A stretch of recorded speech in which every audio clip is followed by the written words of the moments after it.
নমস্কার বন্ধুরা, রূপালিস kitchen and ব্লগসে তোমাদের প্রত্যেককে স্বাগত। আমার আজকের রেসিপি ব্রেড রোল। তো ব্রেড রোল বানানোর জন্য একটা প্যান বসিয়ে তার মধ্যে 1 টিস্পুন থেকে একটু বেশি রিফাইন্ড অয়েল দিয়ে দিলাম, আর ফোড়ন দিয়ে দিলাম 1/2 টিস্পুন গোটা জিরে। ফোড়নটা একটু ভাজা ভাজা হয়ে গেলে এর মধ্যে দিয়ে দিচ্ছি এখন টমেটো কুচি। একটা টমেটোকে ছোটো ছোটো টুকরো করে কেটে নিয়েছি। টমেটো কুচিটা দিয়ে একটু নাড়াচাড়া করে নিচ্ছি। গ্যাসের ফ্লেম কিন্তু মিডিয়াম করে রাখা আছে। দিয়ে দিচ্ছি এর মধ্যে নুন 1/2 টিস্পুন দিলাম, আর হলুদ গুঁড়ো 1/2 টিস্পুন। ভালো করে নুন আর হলুদ গুঁড়ো দিয়ে টমেটোটাকে একটু ভেজে নিচ্ছি। এবার আমি এর মধ্যে দিয়ে দেবো কাঁচা লঙ্কা কুচি। আমি এখানে 3-4টে কাঁচা লঙ্কাকে কুচিয়ে দিয়ে দিলাম। তোমরা ঝালটা তোমাদের ইচ্ছে মতো ব্যবহার করতেই পারো। আবারও একটু নাড়াচাড়া করে নিচ্ছি। এখন এর মধ্যে দিয়ে দিচ্ছি 1/2 কাপ গ্রেটেড পনির। পনিরটাকে আমি গ্রেট করে নিয়েছি। গ্রেট করার পর এটা 1/2 কাপের মতো হয়েছে। তো পনিরটা দিয়ে লো মিডিয়াম ফ্লেমে 2-3 মিনিটের জন্য একটু ভেজে নিচ্ছি, যাতে করে টমেটো থেকে আর পনির থেকে যে জলটা বেরোবে সেটা যেন একদম শুকিয়ে যায়। দিয়ে দিলাম 1 টিস্পুন চিনি। তো ভালো করে নাড়াচাড়া করে একটু ভাজা ভাজা করে নিচ্ছি। দেখো জল একদম শুকিয়ে গেছে। এবার এটাকে ঠান্ডা করার জন্য একটুখানি রেখে দেব। এইদিকে আমি একটা বাটিতে একটা আলু, বড় সাইজের আলুকে একদম সেদ্ধ করে নিয়েছি। এবার আলুগুলোকে হাত দিয়ে ভালো করে মেখে নেব। এখনও বেশ গরম আছে, তো যাই হোক আলুগুলোকে আমি ভালো করে মেখে নিচ্ছি।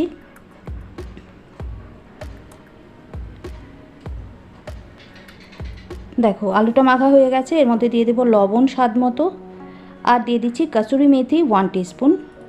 লবণ আর কসুরি মেথিটা ভালো করে আলুর গায়ে লাগিয়ে নেব, মানে মেখে নেব আলুটাকে আবারও।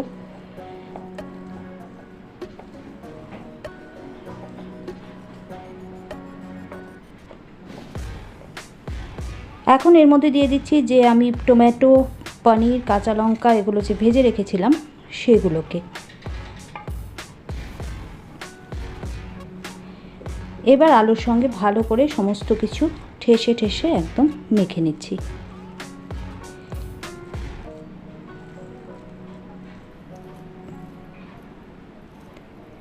তো আমার এখানে পুরটা রেডি হয়ে গেল। চলে যাচ্ছি পরবর্তী স্টেপে। এখানে দেখো আমি পাউরুটি বা ব্রেড নিয়েছি। আমি এখানে 8-9 পিসের মতো নিয়েছি। একটা বাটিতে জল নিয়ে পাউরুটিটার একটা সাইড ঠিক এরকমভাবে আমি ভিজিয়ে নিচ্ছি। এবার হাত দিয়ে চেপে জলটাকে বের করে দিচ্ছি। দেখো এবার যে সাইডটা আমি জলে ভিজিয়েছি তার ঠিক উল্টো সাইডে আমি যে পুরটা বানিয়েছিলাম সেটা 1 টিস্পুনের মতো দিয়ে দিলাম। এখন এরকমভাবে কোনায় কোনায় মিলিয়ে আমি এটাকে ফোল্ড করে দিচ্ছি। পাউরুটিটাকে ফোল্ড করার পর হাত দিয়ে চিপে বাকি জলটাও কিন্তু দেখো বের করে দিচ্ছি। এভাবে করার পরই দেখো আমার রোলগুলো খুব সুন্দরভাবে তৈরি হয়ে যাচ্ছে। একটুখানি শেপ দিয়ে নিচ্ছি। হয়ে গেল আমার একটা। এবার আমি সেকেন্ডটাও তোমাদেরকে দেখিয়ে দিচ্ছি। যে সাইডে আমি জলটা লাগিয়েছি তার ঠিক অপোজিট সাইডে কিন্তু আমি পুরটা ভরছি। তোমরা চাইলে পাউরুটির এই ধারগুলো একটু কেটে নিতে পারো। আমি আর কাটলাম না, এতে করে খুব ভালো একটা ডিজাইনের মতো তৈরি হয়ে গেছে রোলগুলোর মধ্যে, সেই জন্য আর কেটে নিলাম না। দেখো এরকমভাবে চিপে চিপে আমি সমস্ত জলটা বের করে হাত দিয়ে ঠেসে ঠেসে একটা রোলের শেপ দিয়ে দিচ্ছি। সেমভাবেই কিন্তু সমস্ত রোলগুলোকে বানিয়ে নেব। দেখো সবগুলো রোল আমি তৈরি করে নিয়েছি।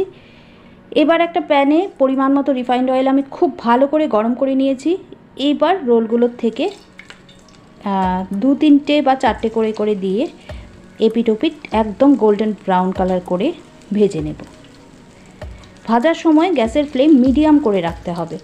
লো করে রাখলে পরে রোলগুলো ঠিকঠাক ক্রিস্পি হবে না, আর গ্যাসের ফ্লেমটা যদি হাই থাকে তাহলে পুড়ে যাবে।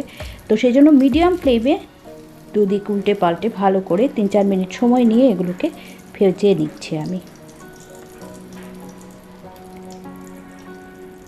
তো দেখো একটা দিক কিন্তু ভাজা হয়ে গেছে। এবার আমি উল্টো দিকটাও ভেজে নেব।